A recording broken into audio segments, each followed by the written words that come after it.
안녕하세요. 호신쌤입니다. 반갑습니다. 예전에 서구당 정모가 거의 매달 열렸었어요. 그러니까 그때 2016, 17, 18, 19인데 그만 코로나가 그냥 맥을 탁 끊어가지고 3년 동안 안 열렸습니다. 근데 이제 이후에 이 작년부터 다시 정모가 활성화되는 것 같아서 무척 기쁩니다. 왜냐하면 저한테 서구당은 친정이거든요. 그래서 친정. 근데 저의 친정이자 저를 명리업계로 입문을 시킨 또 저희 고마우신 또 저희 서구당 스승님의 이 본가인 이 서구당 모임 정모가 이제 매달 전국을 돌면서 이렇게 많은 분들이 오시다니 정말 대단합니다. 제가 여러 학술 모임에 가보면 느낌이 이 서구당 정모는 그 구수한 선술포차에 온 것 같은 그런 느낌을 받아요. 여러분 식당에 갔는데 어떤 식당 가면은 막 이렇게 뭐 양복 입어야 되고 예의 갖춰야 되고 막 이런 느낌인데 어떤 동네의 선술포차에 가면 그냥 편하게 거기서는 마음 편하게 소리도 좀 내고 할 수 있는 것 같은 느낌이죠. 자, 오늘 저한테 주어진 시간이 이 30분이다 보니까 이게 이제 본론으로 들어가도록 하겠습니다.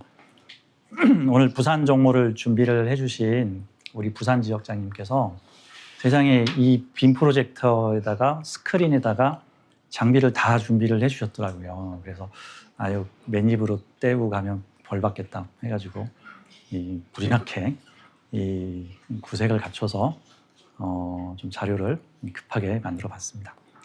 자, 오늘 강의의 내용은요, 그냥 편하게 들어주세요. 편하게. 아유 또 호신쌤이 또 마음 얘기하면서 또 어쩌고 저쩌고 하는 거 약간 이럴 수도 있어요. 제가 요즘 강의마다 이 얘기를 하다 보니까 그 사주를 어떻게 잘 풀 것인가에 대해서 이미 기라성 같은 우리 서구당의 도훈 선생님, 도원 선생님, 우리 사부님 다 얘기를 해주셨는데 거기서 또 제가 사주를 이렇게 풀어야 됩니다. 이러면 헷갈리실 것 같아서 자, 오늘은 제가 사주를 보는 마음에 대해서 좀 설명을 드리고자 합니다. 근데 이제 호신쌤이 이랬대요 하면 권위가 떨어지니까 제가 아주 좋아하는 원효대사, 해골물의 주인공이신 원효대사님을 강제 호출을 해가지고 그분의 학설을 들어서 그분이 그랬대요. 그래가지고 제가 숟가락을 얹으려고 오늘 강의에 원효의 지혜로 사주 해석하기라고 이제 이렇게 썼습니다. 이 사주 명리학이 신법과 구법이 있는데 지금 우리가 보는 일주를 중심으로 하는 신법 체계는 역사가 한 1000년 정도 됐고요. 그 전까지는 일주로 안 봤어요. 연주로 봤습니다. 연지로 또는 나붐으로 봤고 지금처럼 일주를 중심으로 보는 신법 체계는 태동이 한 1000년 됐고 이 구체화된 거는 한 500~600년 정도 됐습니다. 근데 그 사주 명리학의 신법 체계가 갖추어지기 한참 전인 그 AD 500년경에 이 불교 문화의 꽃을 이루는 것이 유식학, 유식론입니다. 그리고 우리 원효대사님이 활동하신 시기는 이제 7세기경, 그러니까 이제 630 몇 년, 뭐 650 몇 년, 이 정도 시기인데, 이 서유기로 유명한 그 서유기 그 스님 누구시죠? 뭐 삼장법사. 네. 그게 이제 좀 각색을 한 건데, 그 서역에 가서 경전 구해오는 이야기죠. 그래가지고 저 수호신인 저팔계 뭐 사우정, 손오공 데려다가 호신으로 붙여가지고 데리고 다니는 이야기인데, 자, 그 이야기의 원전에 그 삼장법사님이 서역에서 구해가지고 온 책이 유식학 책들입니다. 인도에 가서, 불교의 발상지인 인도에 가서 유식학 책을 가지고 당나라로 가지고 들어와서 당나라에서 유식학이 꽃을 피웁니다. 자, 그런 당나라의 유식학이 신라로 전해져서 이 일종의 당시 트렌드였어요, 유식학이. 근데 이제 불교 유식학이 뭐냐 하면, 오직 유자에 마음 식자를 써가지고 이 세상이 오직 다 마음으로 만들어졌구나라는 내용인데, 이게 좀 철학적인 것 같은데 요즘 양자역학에서 똑같은 얘기를 하고 있어서 이 양자역학에서 실은 이 세상 다 네 마음이 만든 거야. 야, 사실 쳐다보니까 입자고 쳐다보기 전에는 파동이야. 실은 다 파동으로 존재하고 있었는데 너가 어떤 마음을 가지고 쳐다보니까 이게 토끼가 되고 동화뱀이 되고 나쁜 놈이 되고 좋은 놈이 되고 맛있는 게 되고 맛없는 게 되고 이런 기운이 느껴지고 저런 기운이 느껴지고 된 거야. 요즘 양자역학에서 똑같은 얘기를 하면서 이 서양의 양자역학 과학자들이 불교 경전을 찾아보게 됐습니다. 아니 어떻게 이런 일이 있을 수가 하는 거죠. 참고로 호신쌤은 어떤 특정 종교에 속해 있지 않아서 물론 뭐 교회 오빠를 한 20, 30년 하긴 했는데 뭐 저는 뭐 이렇게 사실 뭐 불교인도 아니고 기독교인도 아니고 사실 경전으로는 성경책을 더 잘 알기는 해요. 이 불교에 대해서는 제가 불교 경전을 볼 때마다 참 감탄을 하면서 이야 이거는 철학책이나 종교책이 아니고 과학책이구나 과학책. 이게 과학에 대한 얘기인데 그 당시 사람들이 이걸 종교로 이해를 했구나.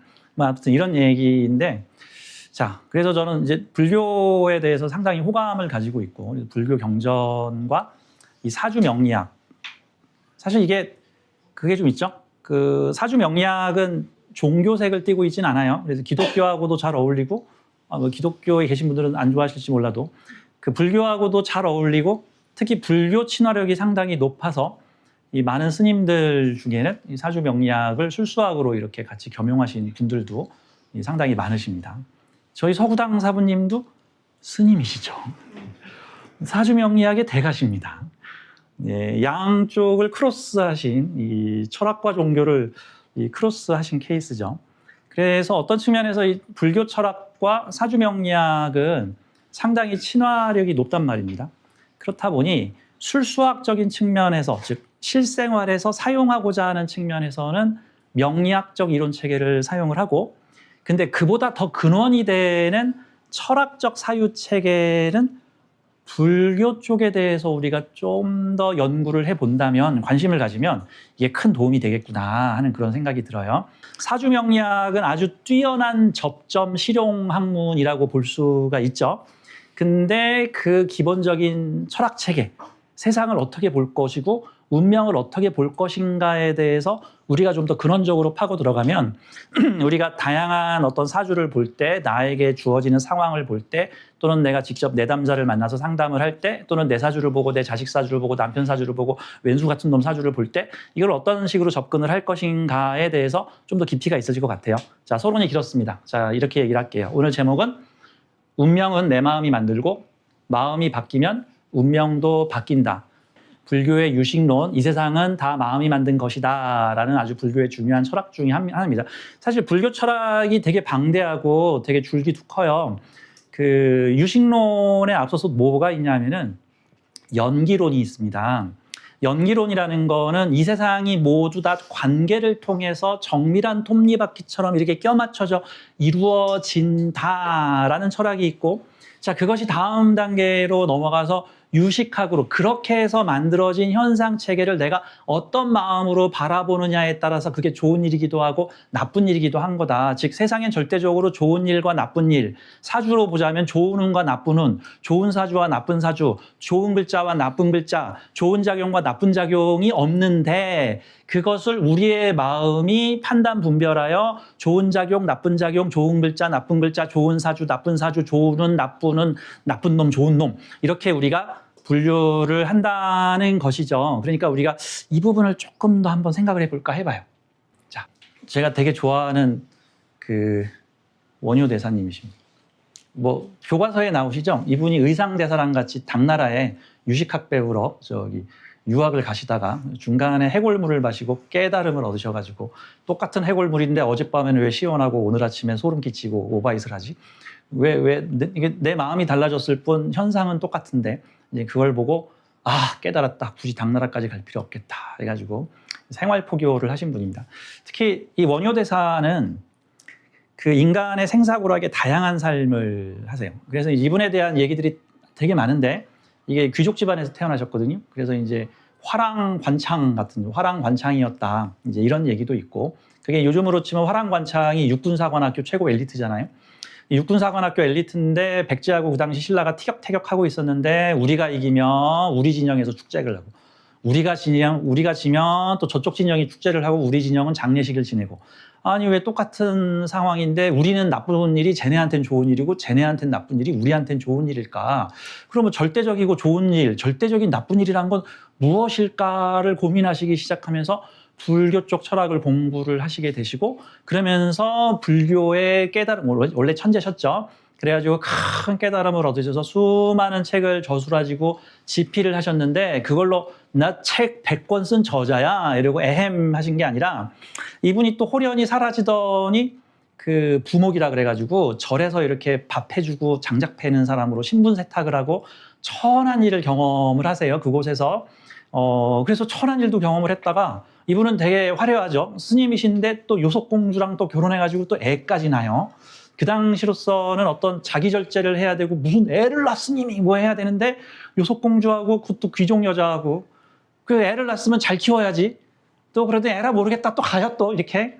그래서 이분은 파란만장한 삶을 사시고 나중에 말년에는 그 백정촌에서 그 당시 되게 천하다고 여기는 사람들과 함께 허허 웃으면서 인생을 즐기다가 절대적으로 좋거나 나쁜 거는 없다라는 걸 정말 몸소 실천하신 분이야. 그러니까 어떤 귀족 집안에서 뭐 헌금 잘 들어오는 곳에서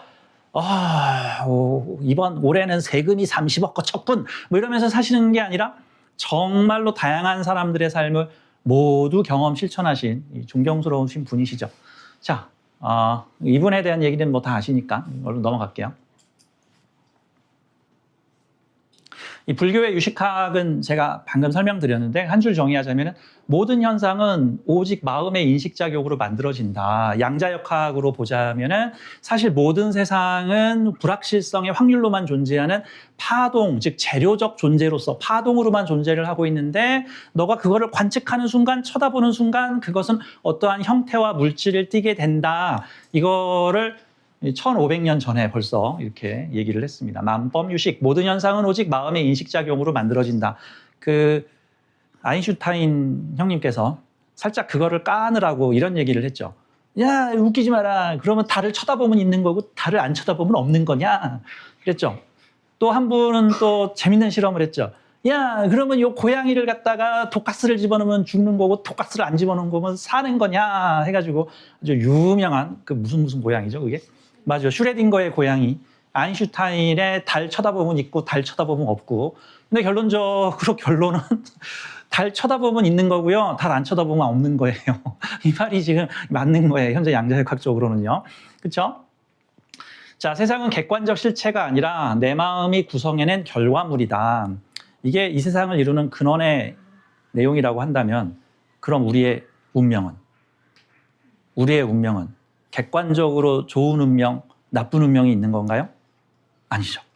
그것도 내 마음의 창이 이 세상을 어떻게 인식하느냐에 따라 좋은 세상인데 하고 쳐다보면 좋은 세상이고, 더러운 세상인데 하고 더러운 세상이고, 나보다 힘든 인간 없어. 내 팔짱 개팔자. 그러면 내 팔짱 개팔짱고. 그래도 이 정도 팔짱은 나 너무 행복한 것 같아. 상담을 하다 보면 많은 경우를 겪는데 그런 게 있죠. 이제 사실 저도 그 감당이 되는 내담자가 있고 감당이 안 되는 내담자가 있는데, 이 감당이 안 되는 내담자가 어떤 분이냐면, 강남에 20억, 30억짜리 아파트를 20채를 가지고 계신 40대 중반에, 그러면 그게 2021년도 부동산값 최고로 올랐을 때 상담을 하셨으니까, 당시 강남 아파트 25억에서 30억 할 때 집이 20채면 얼마입니까? 계산도 안 나오네. 500억이네, 500억. 자, 500억을 가진 자산가께서 죽고 싶다, 너무 힘들다, 너무 괴롭다, 악몽에 시달린다, 다리를 못 뻗고 잔다, 그래서 하면서 괴로움을 토론하고 상담을 하셨어요. 제가 이제 거기서 이제 내 공감 능력이 여기는 한계구나, 막 이런 그래서 왜 힘드신데요? 그랬더니 한 달에 세금을 얼마를 내고 있고 종부세를 얼마를 내고 있으며 이번 달에도 세금을 내야 하고 숨만 쉬면 하루에 세금을 얼마씩 내는데 1년에 세금이 몇천 나간다, 이런 얘기를 해요. 그래서 아니 그러면 세금도 내고 이자도 내고 있죠. 원금도 갖고 있고. 그러면 집을 한 2채 파세요. 그러면 세금 다 정리하고 뭡니까? 종부세도 다 내고 뭐 그런 거 아닙니까? 은행 이자도 싹 다 정리되지 않겠어요? 그랬더니 안 된다. 지금 내가 대출 끌어당겨 집을 2채를 더 샀는데 어떻게 2채를 파냐. 날 죽여라. 이제 이렇게 얘기를 하세요. 그래서 괴로운 거야. 이분은 집이 20채인데 그러면 30채가 되면 행복해질까? 더 괴로울 것 같아. 40채는, 50채는 더 괴롭지 않을까? 그러면 여러분 500억 자산가가 다리를 못 뻗고 자는 거와 통장에 달러 500만 원밖에 없는데 다리 뻗고 자는 사람 중에 누가 더 인격과 수양이 높은 사람일까? 물론 뭐 500만 원으로 그냥 포기하신 분일 수도 있겠지만, 자, 그럼 뭐가 행복한 거지? 우리는 다 상대적이라 내가 부족한 거를 남이 가지고 있으면 되게 부럽단 말이죠. 근데 또 그분들은 그거를 쌓느라 다른 게 결핍이 생겨가지고 또 다른 사람들을 부러워한단 말이죠. 그러면 나 500억이나 있어. 나 1년에 세금을 내가 2억씩 내지만 나 500억 있으니까 행복해. 까짓 거 뭐 은행에서 뭐라고 좀 그러면까지 집 한 2채 팔지. 이러면 행복한 거고 아니면 괴로운 거고. 지금 내가 500억이 있는데 불행하다 그러면 사주 때문인가? 그렇게 세상을 바라보는 내 마음의 필터의 문제 아닐까? 그러면 평관 한 5개 있는데 그거 나쁜 건가? 그걸 좋다고 생각하면 좋은 거고, 나는 세계 최고의 명예를 누릴 수 있어. 난 평관 5개에도 지금까지 살아남았어. 그 어떤 어려움도 난 다 이겨낼 수 있어. 이런 마음을 가지면 행복한 거고, 왜 다른 사람은 1개만 있어도 힘들다는 평관이 왜 난 5개? 니미럴. 이럴 수도 있잖아. 그러면 평관 5개를 나쁘다고 생각하면 나쁜 거고, 야, 니들 평관 5개 가지고 살아봤어. 야, 난 평관 5개랑 살아, 임마. 야, 난 평관 5개가 내 친구야. 나는 강도가 나타나도 강도랑 저녁 먹어. 뭐 이런 얘기. 내가 보기엔 나나가 그런 것 같은데, 뭐 강도도 때려잡고 막 그러대. 자, 이거를 보겠습니다. 이제부터 본론. 이건 다 아는 얘기니까 넘어가죠. 일체 유심조는 너무 다들 아시는 얘기니.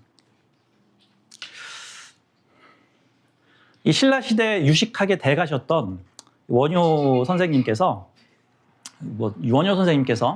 그 유식론에 자기의 이론과 자신의 경험과 노하우를 얹으셔가지고 이거를 일명 일심사상이라고 해가지고 조금 더 진화 발전시키셨습니다. 뭐 이제 전체적인 틀에서 보면 내용은 같아요. 일심, 세상 모든 만물이 다 하나의 마음이 있다. 물론 이제 일심론 안에서도 이제 여러 가지 이론이 있어서 내가 컨트롤할 수 있는 마음, 내가 컨트롤할 수 없는 마음, 내가 어찌할 수 없는 마음과 내가 어찌할 수 있는 마음 여러 개로 나누는데 결론적으로 다 한 마음이다. 그래서 다 내 마음이 만들어냈다라는 거예요. 원효는 일체유심조의 깨달음을 넘어 일심사상으로 일어나 있다. 세상의 모든 차별과 분별은 결국 하나의 마음에서 비롯된 것이다.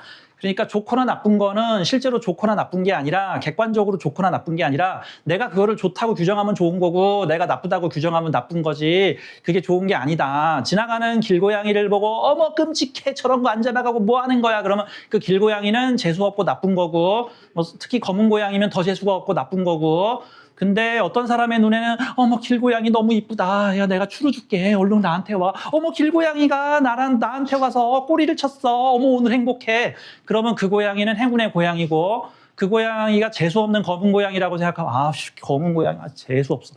그러면 엘리베이터를 탔는데 4자를 실수로 누르면 어머 어떻게 4자를 눌렀어. 큰일 났어. 하면은 재수가 없어지는 거고 뭐 4자를 누르면 뭐 죽어? 난 4자 누르면 행복해. 난 4자를 누르면 행복하다고 지금부터 생각을 할 거야. 그러면 4자를 누르면 행복한 거고 지나가다 내 앞차에 번호판이 4444면은 죽을 4자가 아니라 이런 행운이 이렇게 생각할 수가 있는 거죠. 상황은 그대로지만 그것을 받아들이는 내 마음의 상태가 바뀐 것이다. 그러면 사주팔자는 일심은 글자 그대로 모든 존재와 현상의 근원은 오직 하나의 마음이라는 뜻입니다. 자, 사주팔자는 타고난 운명의 재료예요. 근데 그 운명의 재료가 객관적으로 좋거나 나쁜 게 아니라 내가 그 운명의 재료를 좋다고 생각하면 좋은 거고 나쁘다고 생각하면 나쁜 겁니다. 그 재료를 요리하는 것은 오직 내 마음이다. 자, 그러면 이제 요게 본론이에요. 요게 본론입니다. 그래서 어쩌라고라고 물어보실 거기 때문에. 자, 그러면은 보죠. 여러분들이 사주를 조금 배우셨죠? 공부를 좀 하셨으니까 좀 실례를 한번 들어봐요. 사주에 비겁이 많은 사주가 있는데 비겁이 많아 잘 사는 사람도 있고 부자가 된 사람도 있는데 비겁이 많아 사기당하고 재성분탈당하고 맨날 뒤통수 맞고 돈 뺏기고 빌려주면 못 받고 맨날 저기 누가 막 내 뒤에서 내 막 험담하고 시기 질투하고 괴로워 죽겠어. 인간이 웬수야. 이것도 일심사상으로 보자면 어떻게 되는 거냐면 이거죠. 우리 사주 볼 때 보통 이렇게 얘기를 합니다. 사주에 비겁이 많은 사람들한테 비겁을 잘 쓰면 당신과 함께 돈 버는 사람이나 당신을 돕는 귀인이 되는 거고 비겁을 못 쓰면 도둑놈이고 당신 거 다 뺏어가는 사람입니다. 보통 이렇게 얘기를 해요. 이제 좀 깨인 명리 선생님들이 그렇게 얘기를 하고 좀 덜 깨인 명리 선생님들은 너네들 절대 동업하지 말고 비겁은 다 도둑놈이니까 다 나쁜 놈이니까 네 사준 개팔자야. 어떻게 비겁이 5개나 있어. 나 이렇게 쓰레기 같은 사준 처음 봤다 하면서 뭔가 이제 비겁에 대해 저주를 날리시거나 되게 부정적인 역할을 가지신 분들도 있을 거예요. 대체로 사람의 상처를 많이 받으신 분들이 비겁에 명리 공부할 때 비겁한테 감정이 별로 안 좋습니다. 시주에도 비겁 붙어 있으면 자식놈도 도둑놈이구나. 일주에 비겁이 붙으면 남편도 도둑놈이구나. 월주가 비겁이면은 세상에 부모가 나한테 해주기는커녕 내 걸 뺏어가는 애. 연주가 비겁이면 조상부터 도둑놈이구나. 뭐 이제 이런 식으로 얘기를 할 수가 있는데, 자, 비겁이 많은 사주를 내 마음이 어떻게 해석하고 받아들이냐에 따라서 현상이 바뀐다는 거예요. 어떻게? 자, 저들은 내 것을 빼앗는 적이다. 저것들은 내 경쟁자다. 저것들 때문에 불화가 난다. 고독하다. 나는 평생 외롭다. 비겁들 때문에 내 걸 다 가져가서 남자도 가져가고 재물도 가져가고 좋은 땅도 저놈들이 다 가져가고 이렇게 생각하면은 고독, 재물 손재. 이거는 내 마음이 만들어낸 거다. 근데 만약에 내 마음이 바뀌면 걔네들은 나를 도와줄 동료이자 파트너다. 동업과 협업을 하자. 인맥을 좀 활용을 하자. 잘 나가는 사람 뒤에 붙어서 좀 배우자. 그 사람의 기술을 좀 배우자. 그리고 이왕이면 많이 뭉칠수록 시너지가 나는 제로섬 게임이 나는 회원 많이 모을수록 땅값 올라가고 회원 많이 모을수록 시너지 커지는 그런 일들을 사람 많이 모아서 하는 일들을 해보자. 규모의 경제를 실현해보자. 이런 형태로 사람을 귀인으로 바라보게 되면은 점차 내 주변의 사람들이 귀인으로 바뀌기 시작합니다. 물론 사람이라는 게 학습 효과가 있어서 아주 도둑놈 내가 저 김시성을 가진 간목일주를 가진 전라도 놈들만 보면 내가 손재를 당했어. 이런 이제 징크스를 여러 가지를 가지게 되면 딱 저예요. 그러니까 제가 김시성을 가진 간목입니다. 그러니까 이제 이런 형태를 보면은 내 눈앞에 나타나는 파동이 입자화된 내 눈앞에 나타나는 존재들은 그 현상을 불러온단 말입니다. 아까 전에 깨어있는 명리 선생님들은 비겁을 이렇게 얘기하죠. 이거 잘 쓰면 귀인이고 못 쓰면 도둑놈이다. 그럼 어떤 게 잘 쓰는 거고 어떤 게 잘못 쓰는 거예요? 그 사람마다 다르죠? 사람을 귀인으로 바라보면 잘 쓰게 되는 거고 물론 처음에는 그 효과가 안 나타날 수도 있어. 이거 오랜 수련을 좀 해야 돼요. 그 다음에 되게 상처받아서 내 상처가 사람한테 상처를 받아서 이 회복이 안 되면은 계속 그게 악순환을 만들어내서 역시 머리 검은 것들은 걷어서 키우면 안 되고 걸레는 빨아도 걸레고 사람은 믿을 놈이 없고 그러면 이제 계속해서 나한테 오는 사람은 다 빨아도 걸레인 거야. 계속 도둑놈인 거야. 내 징크스는 계속 증폭됩니다. 그게 이 세상 운명 현실을 입자화시키고 있는 거예요. 내 마음이. 자, 비겁만 그러나? 우리 식상에 대해서, 식신상관에 대해서도 배울 때 이거 잘 쓰면 창의성, 재능성, 밥 먹고 사는 탁월한 능력, 나의 재주, 아랫사람 복이고 못 쓰면은 싸가지 없고 바가지 없고 직장 못 다니고 남편 잡아먹고 이런 형태로 관제구설 시비를 불러오고 이런 형태로 말한단 말입니다. 그럼 어떻게 하는 게 잘 쓰는 거고 어떻게 하는 게 못 쓰는 겁니까? 그건 역시도 사주에 달린 게 아니라 그 사주를 바라보는 내 마음에 달렸다는 거예요. 사실 내 인격 수준에 달린 거야. 그러니까 어떻게 보면 인격 수준에. 그러니까 세상을 바꾸려고 하면 평생 안 바뀌는데 내 인격을 좀 올리는 건 세상 바꾸는 것보다 조금 더 쉽거든. 하다못해 절에 가서 좀 1000배도 하고 좀 10,000배도 하고 겸손하게 가서 다른 사람들도 좀 돕고 이렇게 해서 내 마음을 하심하여 내 마음의 인격 수양을 해서 세상에 낮은 사람들도 내가 이렇게 모시는 마음으로 좀 가시면 인격이 조금 올라가겠죠. 막 무시하고 하지 않고. 그러면 나의 식상과 나의 세상에 나타나는 식상들이 긍정적 작용으로 나타나게 된다는 겁니다. 자, 이것만 그럴까요? 그러면은 관성이 강한 사주는 보통은 관성 강한 사주도 이제 명리계에서 약간 기피 대상 중에 하나죠. 뭐 특히 막 편관 중중 여자 같은 경우는 관살 혼잡 해가지고 그냥 정관이면 정관, 편관이면 편관이지 정관 편관이 섞였어. 이런 환양년 뭐 해가지고 이제 뭐 남편 복이 없다, 뭐 남자 복이 없다 이런 식으로 이제 이게 가스라이팅을 막 하게 되는데. 뭐 정관도 만나고 편관도 만나보면 좋은 거 아닌가? 정관만 만나야 되고 편관만 만나야 되나? 정관도 내 팬, 편관도 내 팬. 정관은 고정적으로 만나면 되고 가끔 짜릿한 거 필요하면 편관 만나면 되지. 그렇죠. 근데 이제 옛날 시대에는 여자가 그러면 큰일이 난다는 되게 도덕주의적 사고관청을 가지고 있었는데 그렇죠. 여자한테는 좋은 건데 꼰대 남자한테는 안 좋은 일이죠. 그래서 그거를 여자한테는 좋은 일이다라고 얘기하지 않고 되돌려차기를 하죠. 그래서 남자 복이 없다.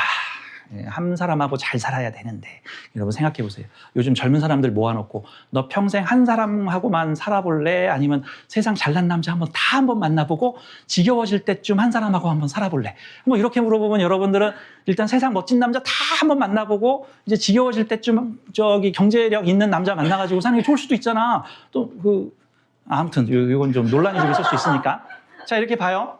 관성이 강한 사주를 부정적인 마음을 가지면은 규칙과 타인의 시선이 두렵고 늘 억압감과 공포, 늘 사회에 눌려 살고 늘 나를 감시하고 내 마음이 남을 신경 쓰고 눈치를 보고 그러니 편관이 많으면 괴롭고 스트레스를 유발하고 과로사 조심하시고 늘 사고 조심하시고 옛날 같았으면 호랑이한테 물려가고 병에 제일 먼저 걸리고 자 이런 식으로 얘기를 하는데 이게 부정적으로 쓰면 그런 거고 긍정적으로 쓰면 명예가 높고 공동체를 위한 일을 하고 뭐 헌신과 리더십을 펼치고 특히 편관이 더 그렇죠.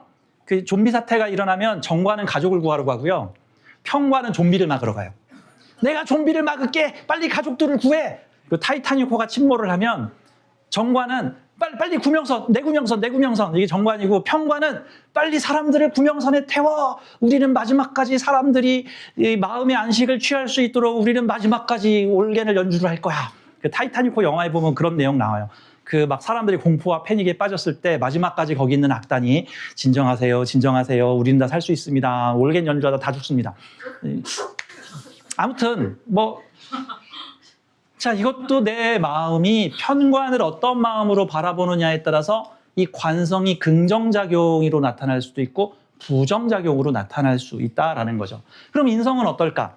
그 명리가들이 모여가지고 남자 명리가들이 모여서 속된 말로 남자 명리가들이 모여서 일명 가장 깊이 해야 되는 신부감 1순위 사주를 1, 2, 3순위를 뽑으시오 하면은 약간 좀 비밀스러운 얘기인데 늘 1등, 2등, 3등 안에 드는 여자 사주가 깊이 해야 하는 여자 사주 뭔지 아세요? 인성다자 여자 사주 공주다 평생 대접해주다가 인정도 못 받고 등골이 휜다 이제 그런 거예요. 너는 공주 모시고 약간 그런 거죠. 그러면 그게 이제 일종의 인성이 부정적으로 발현됐을 때 나타나는 현상이에요. 인성이 긍정적으로 작동을 하게 되면 인격 수양을 하고 자기 성장을 끊임없이 하고 세상을 받아들이고 인성이 뭐야? 수용이잖아, 수용. 인성이 재성을 보면 재성을 수용하고 인성이 비겁을 보면 비겁을 수용하고 인성이 관성을 보면 관을 수용하고 수용하고 이해하고 받아들이고 인성이 식상을 보면은 식상을 이해하고 수용하고 받아들이고 이게 긍정작용을 펼쳐지면 세상을 받아들이고 수용하는 정말 현인인데 이게 부정적으로 작동하면은 야, 내 입에 좀 넣어줘. 좀 네가 좀 하면 안 되냐? 여기 내가 해야겠냐? 이런 상황이 벌어질 수 있다는 거죠. 그거 역시도 긍정작용과 부정작용의 차이는 결국 내 마음에 달렸다라는 거죠. 그럼 우리 명리계에 오래된 난제가 있어요. 우리가 사주 공부를 하다 보면 이 사주를 잘 쓰면 사회적 명예가 높고 존경을 받으며 높은 학식과 지식을 가지고 이런 일을 하겠네. 근데 이 사주를 잘못 쓰면 부정적으로 작동하면은 세상에 눌려 살고 혼은 맨날 이 사람이 나고 늘 병치레에 시달리며 사고는 책임은 다 이 사람이 져야 되고 손해배상도 다 이 사람이 해야겠네. 어머 불쌍해라. 이렇게 작동하는데 그러면 어떻게 써야 긍정적으로 내 사주를 쓰고 어떻게 쓰면 부정적으로 쓰는 건가? 물론 내 사주, 내 가족 사주, 그 다음에 내가 타인의 사주를 본다 그러면 나한테 상담을 하러 온 타인의 사주 어떻게 써야 될까? 그치. 직장에서 나를 괴롭히는 사람이 있으면 일단 1차적으로 생각해 보는 거는 좀 이직을 해본다든가, 뭐 부서를 바꿔본다든가, 저기 인권위원회에 신고를 좀 해본다든가, 뭐 어떻게 해보겠죠, 이제. 아니면 참고 지내든가. 근데 그런 외부적 작용은 해야 되겠지만 사실 근본적인 작용은 이 세상이 모두 다 내 마음에서 투영돼서 만들어진 세상이기 때문에 사실 내 마음을 닦아야 된다라는 거죠. 거울을 봤는데 거울 앞에 있는 사람들과 내 얼굴에 때가 묻었는데 계속 거울을 닦으면 안 닦이는 거고 내 얼굴을 닦았더니 닦이더라 같은 모습인 거죠. 자, 그래서 사주의 긍정작용과 부정작용에서 나는 긍정작용으로 작동하고 싶어요라고 한다면 물론 세상적 대응은 당장에 필요하겠지만 궁극적으로는 내 마음작용을 바꿔야 한다. 그래서 내 마음을 바라볼 수 있으면 내 운명을 바꿀 수 있다라는 겁니다. 자, 우리 이번에는 화쟁사상에 대해서 좀 얘기를 할 건데 이거 그냥 간단하게 넘어갈게요. 자, 원효 대사가 세 가지의 주요 사상을 얘기를 했는데 그게 첫 번째 일심사상, 일체유심조죠. 그 다음에 두 번째가 화쟁사상이었는데 화쟁사상은 사실 이 명리업계에 그대로 얘기를 할 수 있는 사상이 뭐냐면은 당시 신라에는요 여러 불교 종파들이 준동을 하면서 내가 옳고 네가 틀렸다, 아니다 네가 옳고 내가 틀렸다 하면서 서로 멱살 잡고 타협이 안 됐는데 원효대사가 화쟁사상, 이거 화합하라, 좀 싸움 좀 그만하고 해가지고 야, 너희들이 보고 있는 진리는 다 진리의 조각각 파편이야. 이게 이런 입장에서 보면 이런 거고 저런 입장에서 보면 저런 건데 쟤는 이 오른쪽에서 본 거고 쟤는 왼쪽에서 본 거고 쟤는 똥을 관찰한 거고 쟤는 머리를 관찰한 거고 얘는 코끼리 코를 관찰한 거야. 그래서 이 사람은 걔가 코가 길다 그러고 얘는 똥이 누렇다 그러고 얘기를 하고 있는 거야. 다 맞는 얘기야. 다만 시적절하게 어떻게 활용되느냐가 중요한 거다. 그래서 일종의 불교 이론의 대통합을 얘기하셨습니다. 대통합. 대체로 그래 모르는 사람들이 싸우고 좀 아는 사람들은 그것도 옳아. 그럼 이건요. 그것도 옳지. 그럼 요건요. 그 말도 옳아. 그럼 이건요. 그것도 옳아. 같은 얘기가 나오죠. 자, 이거를 사주명리에 대입해 볼까요? 격국론, 옳아 안 옳아. 억부론, 옳아 안 옳아. 조우론, 옳아 안 옳아. 십성론, 신살론, 이건 다 옳아. 그리고 또 다 안 옳기도 해. 어떤 상황에서는 옳아. 어떤 상황에서는 안 옳기도 해. 그러니까 얽매이지 않아야 돼. 이것은 반드시 옳고 이건 반드시 틀렸어 하지 말고 다 갖기 필요한 요소가 있지. 그치. 조우로는 이 사람의 행복지수를 관찰을 하는 거니까 환경에 내가 필요한 에너지를 가지고 있느냐 없느냐라는 존재로서 격국론은 나의 사회적 역할은 무엇이고 내가 살아가는 사회의 테마는 무엇인가라는 나의 사회적 임무 역할적 관점에서 억부로는 나의 주체성이 있느냐 없느냐, 내가 타인을 활용해야 되느냐, 타인의 시스템을 활용해야 되느냐, 아니면 내가 시스템을 만들어서 타인을 참여시킬 것이냐, 그런 측면에서 사주를 보는 것이지 신강은 옳고 신약은 망했다. 뭐 환경이 안 맞으면 다 개똥이다. 뭐 격국이 파격되면 쓰레기 사주다. 이런 식으로 이거는 옳고 이거는 그러다가 아니라 다 필요한 것이다라는 관점에서 보는 것이 매이지 않는 거죠. 그게 얽매이지 않는 거죠. 그래서 제가 그 용신에 대해서 얘기를 할 때도 용신 무용론도 있고 용신 만능론도 있는데 용신 활용론이 제일 중요한 것 같아요. 적재적소에 이럴 때 필요한 용신이 있고 저럴 때 필요한 용신이 있어. 하지만 하나의 용신만 들이대서 이게 옳고 저 용신법은 틀렸어가 아닌 거죠. 그러면 우리는 하나의 용신에 얽매이지 않고 하나의 사주 푸는 관법에 얽매이지 않고 요것들을 모두 이건 이런 관점에서 이런 관점이구나. 그러니까 우리 원효 대사의 이 화쟁론으로 우리 사주 명리업계의 다양한 관법들을 우리는 볼 수가 있겠다라는 측면입니다. 자, 이제 마지막입니다. 자, 우리 원효 대사께서 요 세 가지 사상을 펼치셨는데 일심사상, 다 마음이 만들어냈다. 화쟁사상, 이것도 옳고 저것도 옳고 다 필요한 건데 너가 어떻게 적재적소에 쓰느냐에 따라 다르다. 그 다음에 무해. 이게 뭐냐면은 어른은 이래야 돼. 남자는 이래야 돼. 귀족은 이래야 돼. 스님은 이래야 돼가 아니라 아무것도 걸림없는 마음이 진짜 자유다. 이거를 말로만 하신 게 아니라 몸소 실천하신 분이 원효 대사시죠. 이 세상에 공주랑 결혼해서 자식이 생겼는데 잘 키워? 가시죠. 그리고 책을 수백 권을 써가지고 막 칭송을 받는 학자가 되셨는데 갑자기 신분 세탁을 하더니 절에서 장작을 패고 계셔. 아무도 날 모르는 곳에 가서. 또 그러더니 백정들하고 같이 살아. 그러면서 아우 편하다.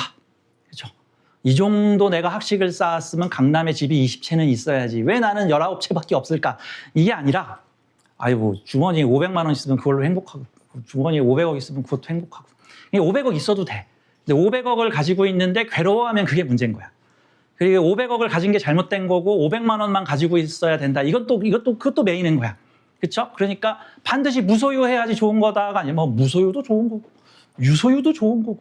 근데 유소유대에 얽매이지 않고 무소유대 그것에 얽매이지 않고 그것이 옳은 거 아닐까라는 생각입니다. 그래서 결론적으로 세상을 바꾸는 것보다 내 마음을 바꾸는 것이 더 빠르다. 그럼 우리는 사주 공부를 하면서 나의 운명 공부를 하는데 표면적으로는 이런 운에는 이렇게 써야겠구나. 저런 운에는 저렇게 써야겠구나. 내 사주엔 식상이 이렇게 돼 있으니까 이렇게 활용해야겠구나. 라고 하는 세상적 표현으로도 쓰는데 또 하나 내부적, 내 마음적으로 어머 내 사주에 식상이 5개나 있다니. 어머 나는 재주가 끝도 없이 파도 나오겠구나. 어머 내 사주에 관성이 3개나 있는데 정평관 혼잡이라니. 어머 나는 이런 회사도 다니고 저런 회사도 다니고 이런 명예도 얻고 저런 명예도 얻어볼 수가 있겠구나 라고 내 사주를 어떻게 하면 잘 써볼 수 있을까라는 긍정적인 마음을 가지면, 즉 내 운명을 어떻게 인식하느냐 어떻게 바라보느냐에 따라서 내 운명이 바뀝니다. 사주가 바뀌어서 그런 게 아니고 내가 내 마음을 바꾸면 나의 세상이 바뀝니다. 물론 내가 오늘부터 1일 내 마음을 바꿔야지. 우선 명상수행부터 하고 일단 절에 가서 1000배 만배를 한번 해볼까? 그런다고 다음날부터 바뀌진 않죠. 그쵸? 그쵸? 마치 저 방을 한 10년 동안 어질렀는데 뭐 하루 만에 치워지나? 그 닦고 청소하려면 그것도 한 5년, 10년 걸리지 않을까? 그러니까 그 대신 방이 치워질 거 아니. 내 마음을 치워서 내 마음을 수양을 하면, 그래서 우리는 사주명리를 통해서 운이 좋아지려면 이것도 좀 제안을 해요. 내 말이 다 옳다는 건 아니에요. 내 마음 수양을 해보면 내 운이 좋아진다. 그래서 사주명리 플러스 마음 수양도 좀 하면 그러면 내 운이 좋아집니다. 그리고 나한테 상담하러 온 사람들의 운도 좋아지고요. 나의 에너지를 받아 쓰는 내 가족들이나 내 직장 사람들도 운이 좋아집니다. 그러면 사주 공부는 최고의 인생 개운 공부가 될 수 있을 거라고 생각해요. 자, 오늘은 여기까지 하겠습니다. 감사합니다. 고맙습니다.